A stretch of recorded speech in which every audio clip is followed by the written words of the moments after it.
Bonjour à tous! Tout d'abord, j'aimerais bien vous présenter mes meilleurs vœux pour cette année 2025.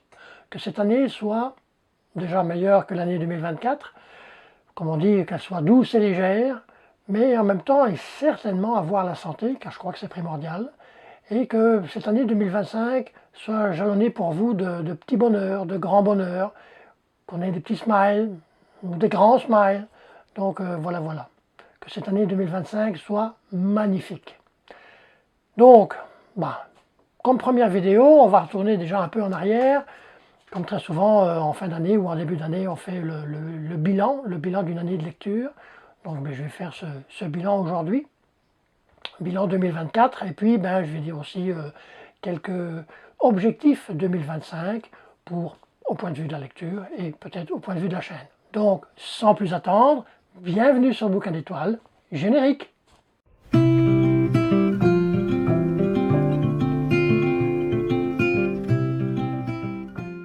Alors, avant de commencer et de rentrer dans le vif du sujet pour ce bilan 2024 et les objectifs 2025, je voulais juste faire un petit aparté de quelques secondes pour vous présenter les 4 bouquins pour l'instant que je suis en train de lire et pour la prévision lecture de ce mois de janvier. Parce que sinon, je crois que si je fais ça la semaine prochaine, on sera déjà bien avancé dans le mois de janvier pour s'il y en a qui veulent faire des lectures communes. Donc voilà, je vous les présente vite fait. Donc le premier, bon, je l'ai pas sur la table, il est dans le salon, c'est Elantris de Brandon Sanderson. Ensuite, Sylvain Tesson, La Panthère des Neiges, Le Cercle des Loups de Nicolas Evans et Cheval Indien, donc ça c'est une lecture autochtone de Richard Wagamese. Donc voilà, je n'ai pas été trop long. Alors, ce bilan 2024, comme on dit, il y a à boire et à manger. Bon, j'ai préparé une petite feuille avec quelques chiffres. Je ne connais pas tout par cœur. Bilan lecture 2024, 44 livres lus, donc en roman, 31 mangas et un comics. Au total, ça fait le nombre de pages, 25 495 pages globales. Mais j'aime bien différencier quand même les romans des mangas, parce que bon, c'est quand même pas le même style de lecture. Pour les 44 livres, j'ai un total de 19 455 pages, et les mangas, les 31 mangas et le comics, 6040 pages. Donc voilà. En sachant, je ne sais pas si les gens se rappellent, je crois que oui, certains, les plus anciens, j'ai eu une panne de lecture dans les beaux mois, en plein été, juin, juillet, août, où j'ai lu 0 livre, où j'ai posté 0 vidéo, forcément, hein, j'avais plus de carburant. Et donc, c'est venu, comme j'ai dit, bien à propos, en même temps, parce que je crois que j'étais sur le mauvais chemin concernant les vidéos. Je voulais à tout prix faire clôturer des livres pour faire la vidéo, et donc je me perdais un peu. Et donc, subi 3 mois sans livre, sans lecture.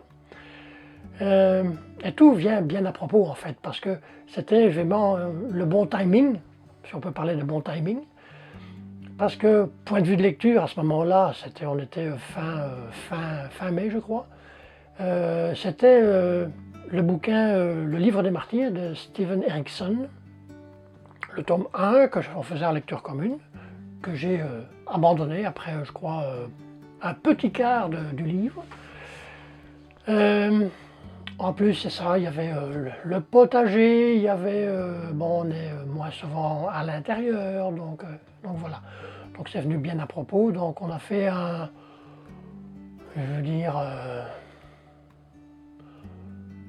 acquis de conscience, on a commencé à se poser des questions et tout ça, donc j'ai été mis sur les rails de nouveau en septembre, donc, et depuis, bon, ça va, ça marche. Mais je crois que je ne serai pas pris 2 fois, espérons. Donc voilà, ça c'était pour le petit côté, je vais dire, négatif de 2024, 3 mois sans lecture. Alors, dans ces 44 livres, dans ces 44 romans, quel genre j'ai le plus lu? Alors j'ai fait le décompte un petit peu parce que il y a certains livres, bon, ou c'est de la science-fiction, ou c'est vraiment bon, bien catégorisé.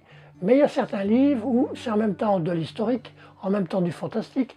Donc, bon, chaque fois qu'il y avait du fantastique, d'historique, bon, policier, tout ce qu'on veut, thriller, bon, je mettais une petite coche. Mais néanmoins, le genre que j'ai lu le plus en 2024, et là j'étais un peu étonné quand même, c'est le policier thriller, qui vient ensuite avec les romans, donc romans tranches de vie, pas tellement feel-good, parce que des feel-good j'en ai pas lu, mais plus tranches de vie. Ensuite vient le fantastique, et ensuite l'historique. Fantastique et historique se collent pas mal. Donc, le genre le moins lu, ce qui m'a également surpris, parce qu'en général j'en lis pas mal plus sur une année, c'était la rubrique fantasy. 3 petites barres seulement, donc de très loin derrière, très loin derrière. Et ensuite, bon, ça je veux dire, bon, ça va venir dans les objectifs 2025, mais les lectures autochtones, j'en ai lu 4 en 2024, donc j'espère en lire un peu plus quand même en 2025. Donc voilà. Concernant les auteurs, autrices, des 44 livres toujours, 44 romans, parce que là je ne compte pas les mangas. Les auteurs, j'en ai lu 23, et les autrices 21, donc ça se colle pas mal. Les meilleurs auteurs, maintenant, meilleurs auteurs ou autrices, bon, là je ne parle pas vraiment des découvertes, mais vraiment des meilleurs auteurs que j'ai lus en 2024, auteurs et autrices. Bon, il y a encore l'incontournable Stephen King, Sylvain Tesson, donc là j'en ai lu pour l'instant 2, là bon, en lecture commune au mois de janvier peut-être, de toute façon même sans lecture commune, je vais le lire au mois de janvier, donc c'est La Panthère des Neiges, donc ça sera le 3e de Sylvain Tesson. Olivier Norek, que j'ai lu dernièrement avec Les Guerriers de l'Hiver, qui était vraiment génial. Encore un petit coucou à Endoline, en fait c'est grâce à elle que je l'ai lu. Ensuite David Saphir, Matt Haig et Adler Olsen. Et au point de vue des dames, il y a Melissa d'Acosta et Diana Gabaldon. Donc ça ce sont mes meilleurs auteurs et autrices. Maintenant passons aux découvertes, auteurs et autrices. Ça m'a surpris quand même parce qu'en 2024, je trouve que ça a été une année découverte. Parce que si je devais, je veux dire, compter les auteurs et autrices que j'ai lus en 2024, mais je connaissais déjà et que j'avais lus, par exemple en 2023 et autres, il n'y en a pas des masses. Réellement, il n'y en a pas des masses. Il y a Stephen King, il y a Diana Gabaldon que j'avais commencé en 2023 ou 2022, 2023 je crois. Sylvain Tesson, oui, de ça date aussi, de 2023 le premier. Il y a David Saphir, mais tout le reste, c'est des nouveaux auteurs que j'avais jamais lus. Donc, si, bon, il y avait encore Adler Olsen, Jussi Adler Olsen, que j'avais déjà lu il y a pas mal d'années. Donc c'est ça. Donc, les meilleures, je trouve, découvertes, point de vue des femmes, bon, c'est Melissa d'Acosta. Pour vous dire, j'en ai lu pour l'instant 2. Il y a un 3e livre qui va bientôt être en lecture commune. Et après ce 3e livre, j'en ai encore 3 en bibliothèque dans ma palle. Donc ça veut dire que oui, j'ai vraiment apprécié Melissa d'Acosta. Réellement, là j'ai lu Les Lendemains et Les Femmes du bout du monde. Et donc voilà. Ensuite, comme découverte, bon, le premier date de fin 2023, mais bon, hein, on n'est pas en 2024. C'est Sylvain Tesson, ça c'est aussi une belle découverte, ou suite de découvertes, je vais dire. Et il y a encore Olivier Norek. Olivier Norek, avec Les Guerriers de l'Hiver. Donc là aussi, je vais, je crois, en lire un ou 2 autres certainement en 2025. Donc il y en a un qui est déjà prévu. Bon, on ne connaît pas encore la date, mais qui est prévu en lecture commune, c'est Code 93. Donc voilà. Donc, en même temps, je veux dire, très surpris de du nombre de nouveaux auteurs et nouvelles autrices pour cette année 2024. Ensuite, les lectures communes. Là, c'est la première fois que j'en fais autant. J'en ai fait 9. Et je vais dire tout genre confondu, réellement. Donc ça, c'était vraiment, en même temps qu'on peut dire, une cerise sur le gâteau, une lecture commune, parce que, bon, je veux dire maintenant, si tous les bouquins étaient en lecture commune, bon, ce serait peut-être différent, mais de temps en temps, faire des lectures communes, je trouve ça vraiment génial, réellement. Mais même, 9, c'est pas assez. On va essayer l'année prochaine d'en faire un peu plus, parce que c'est vraiment le fun. Alors, maintenant, parlons de ma palle. Palle, début janvier 2024, j'avais 55 livres. Je dis bien livres. Au début janvier 2025, j'ai 64 livres. Donc la marge, on en a 9 en plus. Donc on peut dire qu'on est plus ou moins à niveau par rapport à il y a un an. Par contre, comme j'ai dit, livres, bon, je ne vais pas faire l'école primaire, mais bon, ça c'est un livre, ça c'est 2 livres, ok. Mais j'ai des intégraux là-dedans. J'ai pas mal d'intégraux. Et donc si on compte, par exemple, un intégral où il y a 4 livres simples, moi je compte par livre simple, ce qui est dans ma palle. Parce que là, je veux dire, dernièrement, avec, bon là c'était un book haul, je ne sais plus, dans les derniers mois, je veux dire, de l'année, j'ai eu un book haul où j'avais acheté 3 intégraux de, je ne viens plus sur le nom, Georges Simenon, donc avec les Maigret. Bon, il n'y a pas que des Maigret, parce que ça a été vraiment un auteur aussi prolifique. Je veux dire, le Belge le plus vendu au monde, avant Tintin. Et donc, par exemple, pour revenir sur ces intégraux, j'ai 3 intégraux de Georges Simenon, mais qui représentent 27 romans. Donc, moi, je considère que c'est 27 et non pas 3. Donc, au final, j'ai 98 œuvres au 1er janvier 2025. Donc voilà. Donc quand même, on augmente, je vais dire, au point de vue des livres simples. Hein. Les mangas maintenant, bon là ça va, je veux dire, c'est... ouais, je vais toujours sur ma gauche, là, parce que bon, forcément, la bibliothèque est là, des mangas. J'en ai encore 4 à lire pour Platinum End. J'en ai un peu plus, je veux dire, pour les enfants de la baleine, et un pour une sacrée mamie. Donc ça, de nouveau, ce sont des intégraux. Donc une sacrée mamie, c'est 3 bouquins en fait. Donc voilà. Donc c'est tout pour les mangas.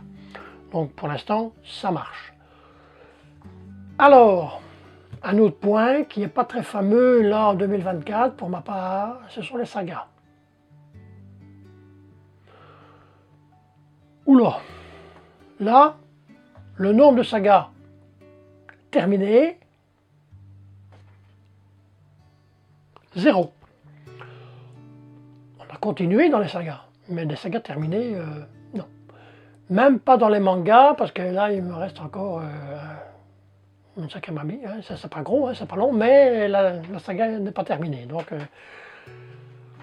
0 saga de terminée. Celle que j'ai avancé le plus, c'est Outlander, parce que début janvier 2024, j'en avais 1 de lu.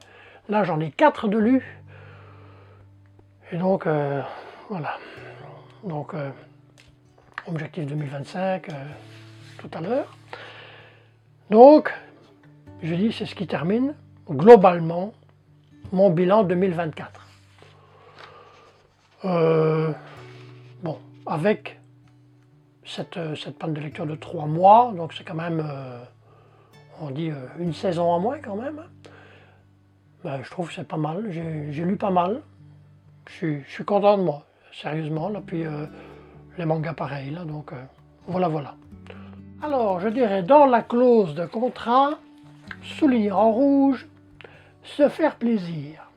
Se faire plaisir en même temps, moi, devant la caméra, dans les vidéos, et dans le fauteuil, en train de lire. Ou encore dans la pergola en été. Hein. C'est se faire plaisir. Parce que quand il y a un manque de plaisir, où on commence à être un peu stressé à gauche et à droite pour terminer un truc ou voilà, finaliser, ça marche pas. Donc c'est ça. Donc moi, comme j'ai repris ici au mois de septembre les vidéos, de temps en temps, bon, je crois que c'est arrivé 1 ou 2 fois, donc il y avait une vidéo tous les 15 jours, au lieu d'une vidéo par semaine. Et donc ben ça, ça continuera, en 2025. Si à un moment donné, je dois faire 2 vidéos ou 3 vidéos sur le mois, j'en ferai 3. Si je dois en faire 4, j'en ferai 4. Donc ça, on va tenir vraiment à l'œil. Alors, le deuxième objectif, c'est concernant les mangas en 2025. Je crois que je vais en lire un peu plus. Parce que je ne sais pas pourquoi, mais depuis octobre, novembre 2024, j'ai le Japon dans la tête. Je ne sais pas pourquoi. Je serais bien incapable de dire pourquoi. Mais c'est ça. Néanmoins, je vais dire que si je lis des mangas, je ne vais pas m'éparpiller, c'est clair. Je vais faire peut-être des petites séries, voire grand max 20 volumes, et de me les lire à l'aise, tranquillou, les uns après les autres, mais pas aller m'éparpiller dans 50 millions de mangas différents, donc ça, non. Mais c'est ça, donc peut-être 2025, peut-être, je crois que c'est sûr, plus de mangas. En même temps, là on revient dans les romans. Comme j'ai dit, fantasy, c'était pas vraiment génial, enfin génial. Ça a été génial pareil, vu qu'on a lu autre chose qui nous plaisait. Mais me centraliser un peu plus. Revenir un peu plus à la fantaisie. Donc là, c'est bien parti, parce que le premier roman de l'année 2025, c'est Elantris avec Brandon Sanderson. Donc là, on est reparti du bon pied. Mais c'est ça, lire un peu plus de fantaisie.